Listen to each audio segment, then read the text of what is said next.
Baik, kita akan teruskan dengan perkembangan iaitu The Federal Reserve yang telah mengekalkan kadar faedahnya dan kita lihat bagaimanakah ia memberi impak kepada ringgit dan juga ekonomi negara.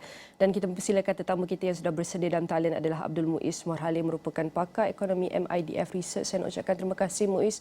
Dan kita lihat pagi semalam Federal Reserve memutuskan kadar Fed Funds dikekalkan pada paras tinggi iaitu 5.25 hingga 5.50% kerana inflasi di US sebenarnya masih tinggi. Adakah keputusan ini sama ataupun menyamai pengututan suara di pasaran ketika ini dan apa komen Muiz mengenai keputusan yang dibuat oleh Fed itu?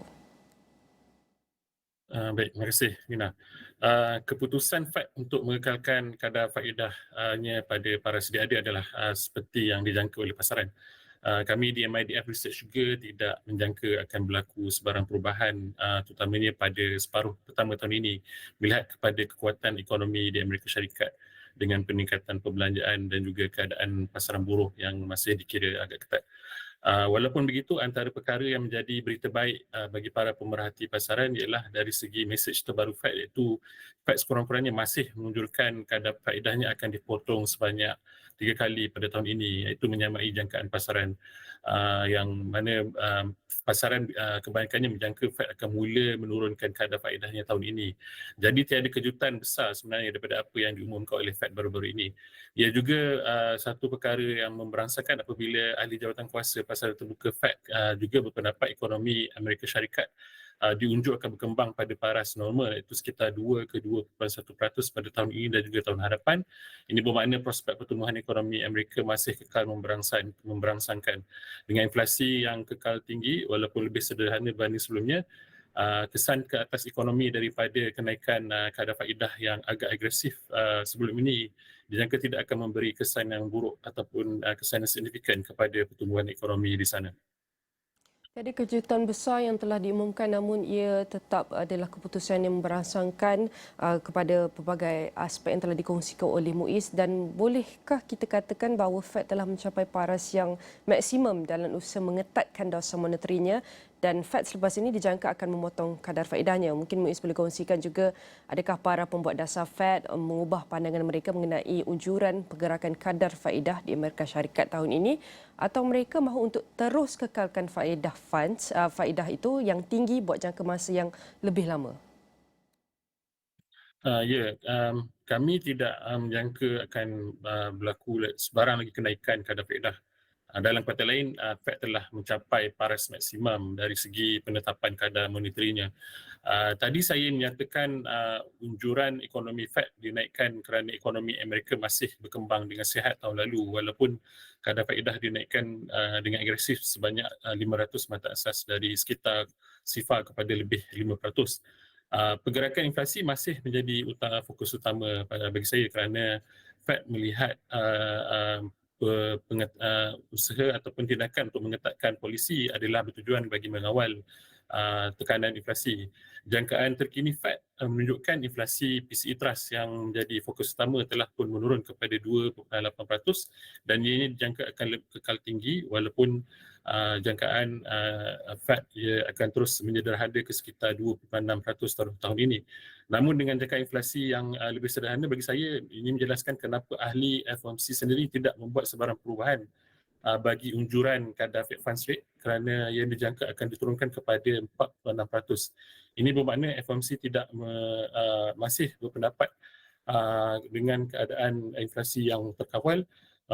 Ini memberi ruang untuk Fed untuk mengurangkan kadar faedahnya. Cuma dari segi persoalan yang menjadi tumpuan pasaran sekarang ini ialah bila keputusan ini akan buat. Bagi saya jangkaan Fed Funds Rate ini akan diturunkan pada separuh kedua kerana mengambil kira jangkaan inflasi yang sederhana walaupun mungkin kita akan lihat kedudukan ekonomi yang kuat mungkin akan melewatkan lagi keputusan untuk memotong kadar faedah ini.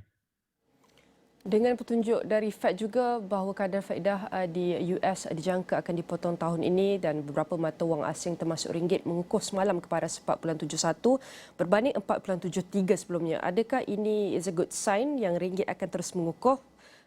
Bagaimana untuk kita lihat kenyataan Bank Negara mengenai nilai ringgit yang diunjur akan meningkat berbanding dolar Amerika tahun ini?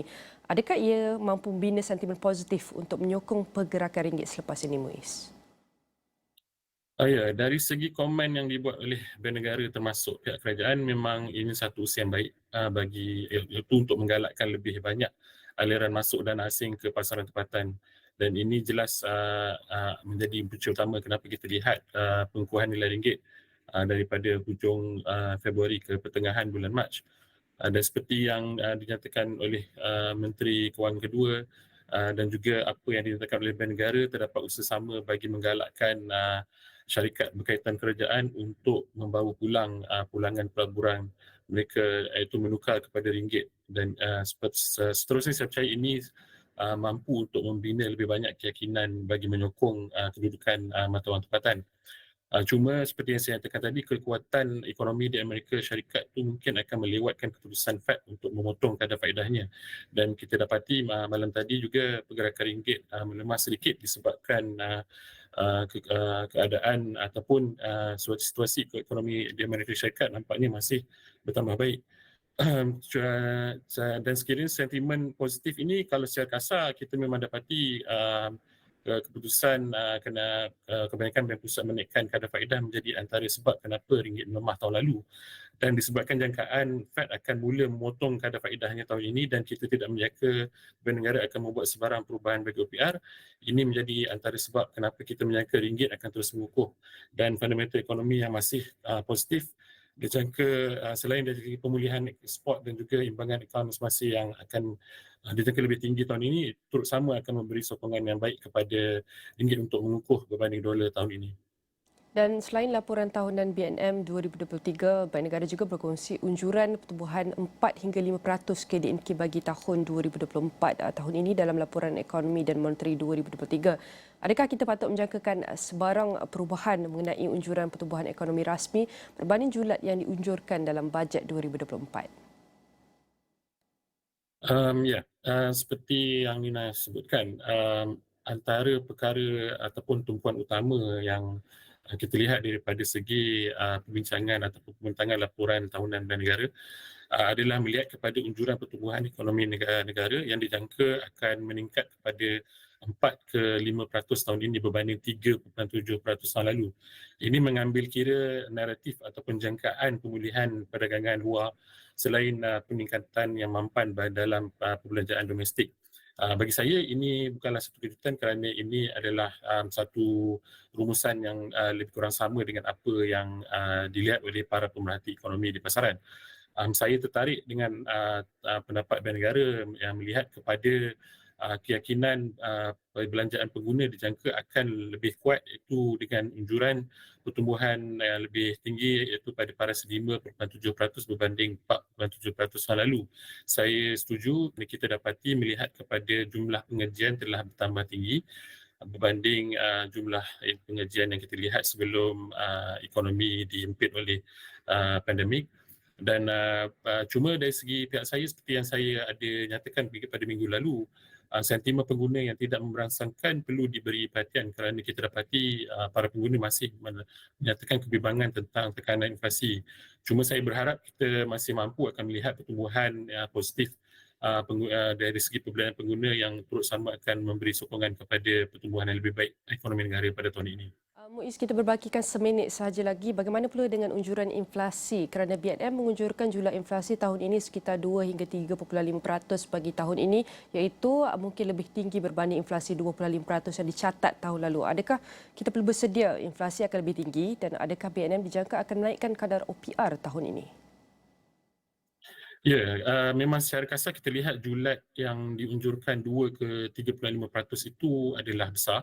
Ini mengambil kira kemungkinan tekanan inflasi yang mungkin meningkat akibat perubahan dasar yang bakal dibuat oleh kerajaan termasuk juga dengan keputusan untuk menguatkuasakan sistem subsidi bersasar dan kemungkinan kenaikan harga minyak petrol dan diesel mungkin menyumbang kepada kenaikan harga ataupun tekanan inflasi.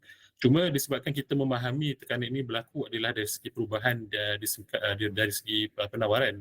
Dalam keadaan tekanan permintaan ke atas harga dah terkawal, saya tidak menyangka akan berlaku sebarang perubahan kepada OPR yang mana pada paras 3% ianya kekal pada paras yang normal dan ia dikira kondusif bagi menyokong pertumbuhan ekonomi negara. Baik, itu adalah perkongsian daripada Abdul Muiz Burhalim, merupakan pakar ekonomi MIDF Research, dan sebuah perbincangan ini akan kami rangkumkan dalam astroawani.com.